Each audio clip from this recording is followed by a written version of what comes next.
Good morning from beautiful Brisbane, Australia, where it's finally a bit chilly. Welcome to Complex PTSD TV. My name's Linda. I'm your certified trauma recovery coach and teacher.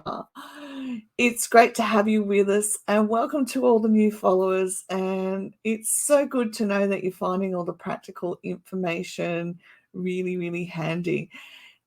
It's my heart to help people not only understand what happens for them, but to have practical help along the way as well. So today, I just want to share with you how I came across this information about emotional incest.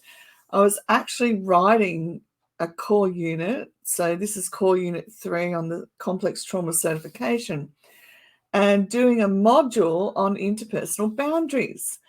And when I came across this information about emotional incest, I just sat there going, oh my goodness, this makes so much sense about what had happened for me internally.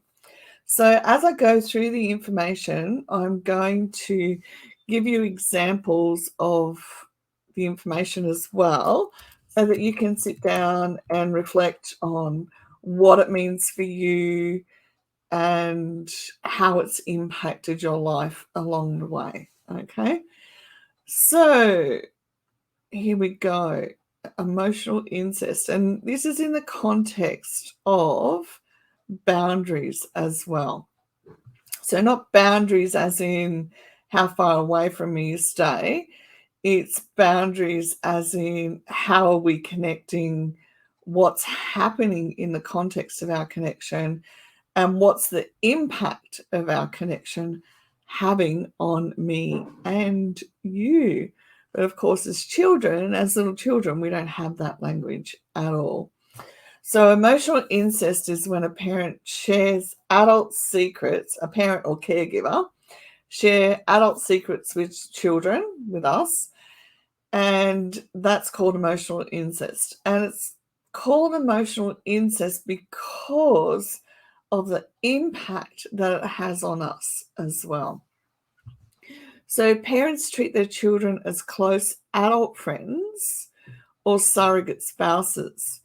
Now, surrogate spouses, you may have a sense of sometimes I was picked up and called on to be the adult.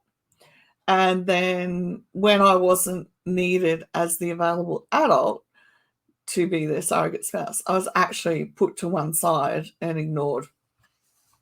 And you might want to think about how that happened for you as well.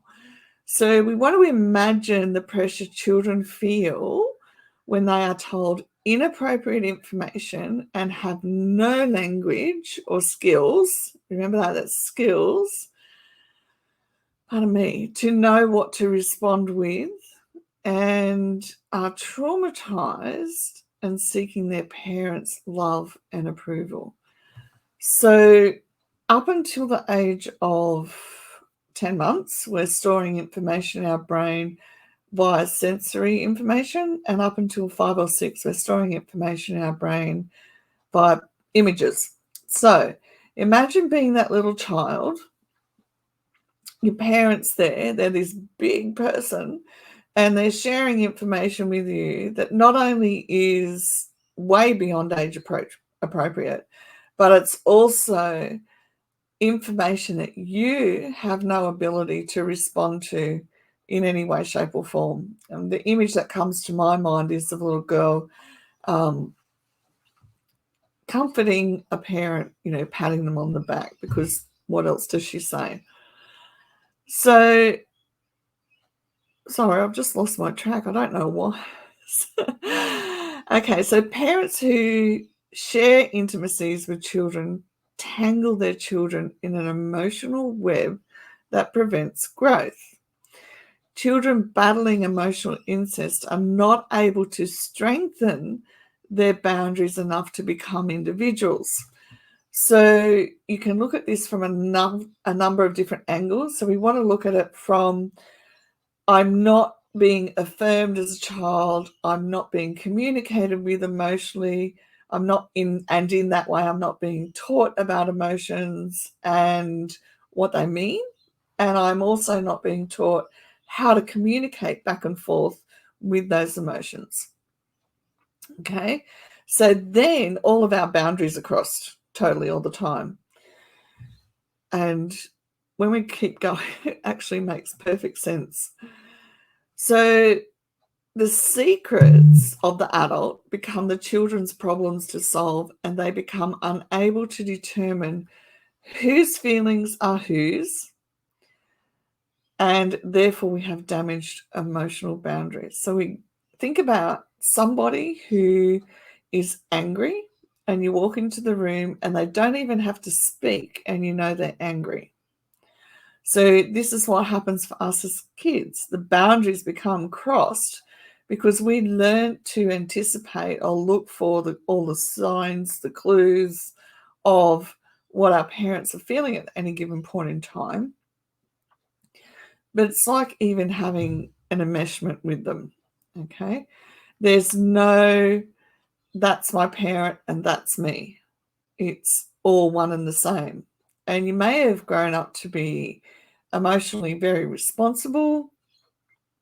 You may have been grown up just to be very responsible, depending on where you are in the family. You may have grown up thinking or starting to believe that it's up to them to solve it, not me. So it can damage us in a number of different ways. So as often as a result of this type of boundary damage, we can feel as children the unexpressed pain of our parents. And so as adults, we enter into relationships with people who cannot express their pain. Does that sound familiar? And the unspoken agreement when we go into relationship with people who can't express their pain is, I will feel their pain and I'll express their feelings for him or her. So I'll say that again because sometimes it can take a bit to wrap our mind around the depth of the meaning of this, especially as an adult. So as an adult, when we go into a relationship with other people who cannot express their pain, the unspoken agreement becomes, I will feel your pain and I'll express your pain for you. Now, the catch-22 with that is if you marry someone like that and they're not willing to do their work, it becomes an incredibly painful environment for us to be in. And then even if we do express their pain, we're often told, no, that's not how I'm feeling, because they don't actually understand, or they may not be in touch with how they're feeling themselves. So then it becomes even more challenging because we can see how they feel because we've been wired that way to observe and understand. But what we can't do is, when we express it to them, what we can't do is expect that they will agree with what we see because they're not in touch with it. So it's common for us in our adulthood to become our parents' therapists, and we continue in this role as adults where intimacy becomes a chance to help someone do it correctly. So think about if you've run around all your life helping other people, whether they've asked for it or not, and it's just something that you've done without any conscious intention. Okay. But if your boundaries have been crossed, this is what you're used to doing as a child. If your boundaries were crossed as a child, then you're used to doing it. For me, I'd ring my mum and she'd talk about all her stuff, but never once think, oh, how's Linda? What's happening in your life? Like, it just was never a thought. And that's okay now. But at the time, it was like, it's incredibly painful to be talking to your parent, even as an adult, for them to not even ask, how are you? And I must admit, I've had to learn how to develop that as well. It's challenging to change all of these things with our kids. But I'm blessed that my kids keep teaching me to do these things as well. So if this has happened for you, the first thing that you want to address, well, you want to do some journaling around it and really validating yourself that this is what's happened, that you're aware that you were always there as your parents' surrogate spouse or their emotional backup, or what else would you call it? So you want to have a name for it for yourself.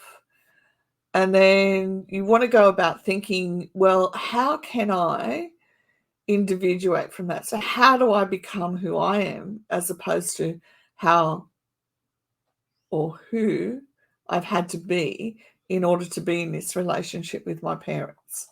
Okay. So it's not something that is an overnight solution. I promise you that. It takes some time to wrap our mind around this is what happened, time to understand that this is not normal and it's not a healthy relationship, and time to explore what our one next step is in understanding boundaries in relationships and developing the ability to communicate what's happening internally for me, separating what's happening internally for somebody else, and having a conversation around what needs to be learnt and understood from that conversation. Okay, so I understand that it's not easy. All of this information and more is in the core unit 3, and that'll be available shortly. I'm just on the last module of it, and you'll be able to work through not just the emotional incest, but there's also shaming and humiliation and information on the enmeshment side of it as well. Okay. Thanks for tuning in. Welcome everyone who's new to the channel, and feel free to check out my story and what complex trauma did in my life, and decide where you want to go with it. What would suit you? What's your one next thing that you need to do to get yourself on the path of effective recovery? Thanks for liking and subscribing. I really appreciate all of you and all of your feedback as well.